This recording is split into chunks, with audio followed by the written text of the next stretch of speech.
Esse projeto nosso de podcast, ele é um projeto na verdade, já tem 2 anos que a gente vem ensaiando para poder colocar esse podcast no ar. Recentemente, a gente até achou, né, o documento da primeira pauta que a gente fez do que a gente trataria no nosso primeiro podcast, né? Mas, devido a uma série de questões aí, a gente foi adiando. Realmente, literalmente, a gente foi empurrando com a barriga. Priorizando outras coisas, Essa é a verdade. A gente né? priorizou outras coisas e foi empurrando o podcast, até que chegou num ponto que, conversando com algumas pessoas, recebendo feedback, a gente, dentro do nosso portfólio, da Mão na Massa Aceleradora, uma das coisas que a gente entrega para o mercado é prestação de serviço, né? E é muito comum as pessoas procurarem a gente sempre contando alguma história de fracasso ou de desilusão relacionada a alguma parceria, ou alguma prestação de serviço, ou alguma coprodução, que é muito comum no nosso mercado. E recentemente, um grande player do digital, que é um amigo nosso de bastidores, de mastermind, ele falou, cara, vocês são uma moeda de ouro no fundo do mar. Vocês precisam aparecer para as pessoas poderem conhecer. Vocês têm uma metodologia sensacional própria de vocês que vocês desenvolveram ao longo dos anos. Não é justo vocês manterem isso só dentro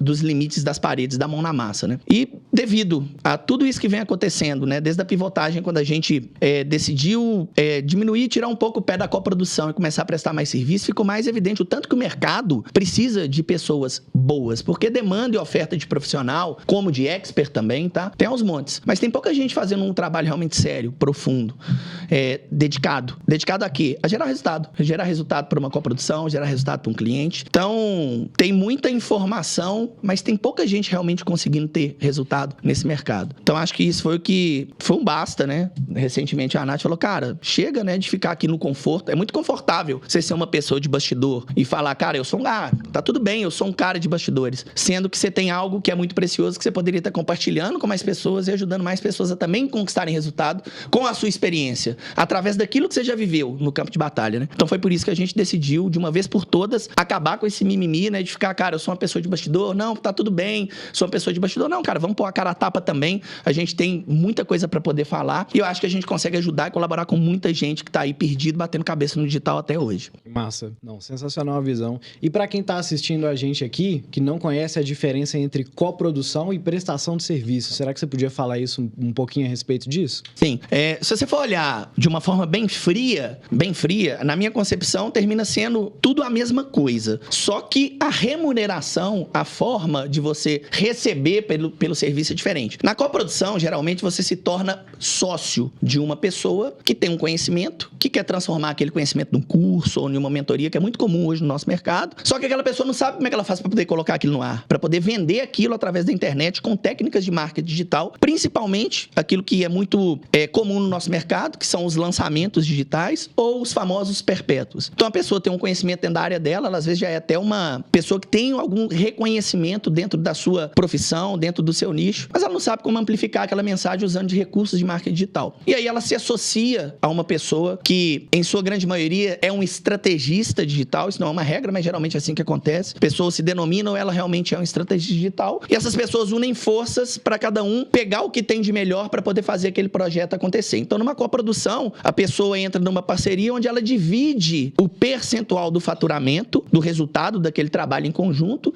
e ela também termina dividindo os custos. Isso é uma regra? Não. Tem várias modalidades de coprodução, onde a pessoa, por exemplo, o estrategista ou o coprodutor entra com um percentual menor, por exemplo, 15%, 20%, mas não entra no risco de investir, por exemplo, em tráfego, ou você tem uma coprodução mais balanceada, 50-50, que geralmente é o mais comum no mercado, ou era, né? Isso está mudando, isso vem mudando no mercado. Onde você entra também com 50% do aporte financeiro e você colhe 50% do resultado. A outra parte, que é chamada de expert ou especialista, entra também com 50% do investimento e colhe 50% do resultado. Esse é o modelo de coprodução mais tradicional que a gente conhece. Mas é uma prestação de serviço, né? Se eu for parar para pensar, cara, eu estou entrando com conhecimento estratégico e operacional, vou operacionalizar também para poder fazer a venda daquele conhecimento, daquele expert acontecer, mas eu estou terminando prestando um serviço, só que a forma de remuneração é diferente. Isso hoje na minha visão, tá? E a prestação de serviço por prestação de serviço, cara, eu tenho um FII mensal, eu cobro um fixo mensal mais alto, onde eu diminuo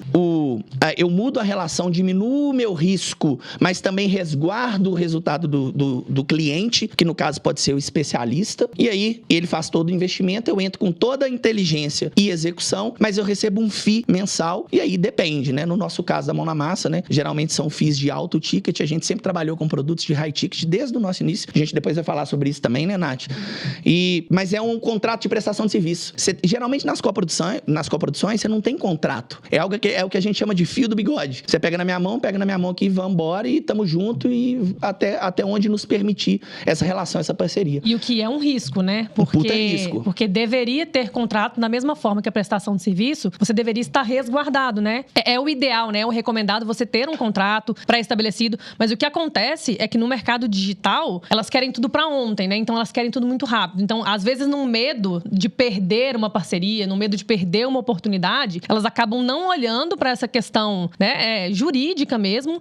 E aí, a gente já viu acontecer muito, né? As pessoas, no início dá tudo certo, no início é tudo lindo, mas numa possível, né, finalização, num possível rompimento ali, essas pessoas acabam sendo prejudicadas e elas literalmente tomam ferro no final de uma parceria, né? Então, sempre um dos lados sai muito prejudicado. Então, é o tipo de coisa que as pessoas não gostam de olhar no início de uma parceria, mas que elas deveriam, né? Isso é um dos motivos também pelos quais alguns negócios fracassam miseravelmente. Por essa falta de critério e essa falta de visão mais empreendedora. Eu tenho um negócio, eu estou estabelecendo uma sociedade. Porque, no final das contas, é uma sociedade. Só que ela não está regida por um contrato. Porque um contrato, quando ele é feito muito mais para o momento de saída do que para o início da relação. No início da relação, tudo são flores, é tudo lindo, é tudo bonito. A gente já passou por situações, assim, de rompimento de parceria, cara, onde a gente saiu muito prejudicado mesmo, por não ter contrato. E às vezes acontece também de dar muito certo um projeto e isso mexer muito com o ego das pessoas envolvidas. E a relação terminar rompendo por alguma das partes querer mais da fatia do bolo. Eu quero aumentar a minha fatia do bolo. Porque na visão dela, aquilo ali só tá tendo resultado por causa da competência dela em marketing ou por causa da imagem do expert, né? Ou por causa da imagem do expert, que tá na frente da experiência do expert. Então, cara, é uma relação que, se não for muito bem estabelecida, principalmente se você tiver um contrato para resguardar minimamente